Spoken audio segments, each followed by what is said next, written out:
Echoes from the abyss. The moment Dr. Eleanor Blackwood set foot in Shadowmere, she felt the town's malevolence coiling around her ankles like a hungry serpent.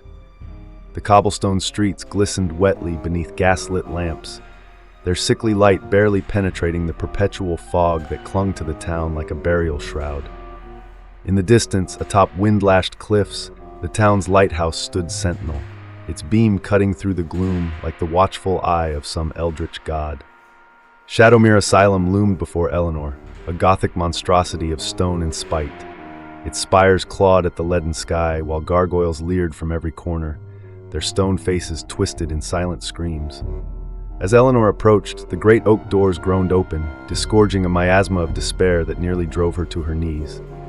Dr. Alistair Whatley emerged from the gloom, his gaunt face a roadmap of deep-set wrinkles, eyes glittering with an unsettling hunger. "Welcome to Shadowmere Asylum, Dr. Blackwood." Whatley's voice slithered into her ears like oil on water. "I trust you'll find our little institution most illuminating." As Eleanor followed him into the belly of the beast, the doors slammed shut behind her with the finality of a coffin lid. The asylum's corridors twisted like the intestines of some vast, unseen creature. Moans and whispers echoed from behind locked doors, a cacophony of shattered minds. But it was in the deepest, darkest cell that Eleanor encountered true madness. Patient Zero crouched in the corner, skin pallid and eyes wild, muttering in a language that seemed to slither and writhe in the air. As their gazes met, Eleanor felt the first threads of her sanity begin to unravel. Weeks bled into months, and Eleanor found herself drawn ever deeper into Patient Zero's web of insanity. Their ramblings painted visions of cosmic horrors that lurked beyond the veil of reality. Vast, alien cities that defied Euclidean geometry, beings of such immense power that their mere existence warped the fabric of the universe. Each revelation was a chisel, chipping away at the foundations of Eleanor's reality. It was on a night when the storm winds howled like damned souls that Captain Silas Marsh cornered Eleanor in her office. The old seafarer's face was as weathered as the cliffs he guarded, his single eye burning with an intensity that froze Eleanor's blood. "You're playing with forces beyond your ken, Doctor," he growled, the stench of brine and terror on his breath. "There are things in this world, gods sleeping in the deep, that would drive you mad with a single glance. For the love of all that's holy, stop before it's too late."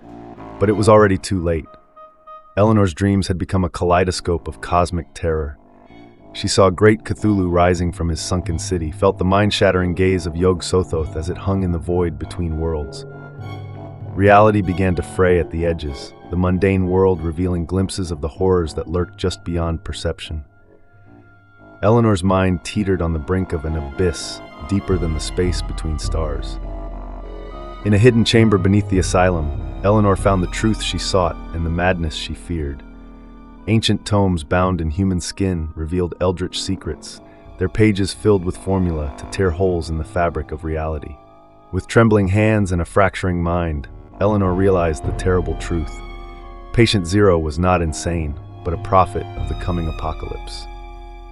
Driven by a need she could no longer control, Eleanor performed the ritual to merge her mind with Patient Zero's. As their consciousness melded, she was assaulted by visions of such cosmic scope and terror that her sanity shattered like glass. She saw the true face of reality, a writhing, chaotic thing of impossible geometry and malevolent intent.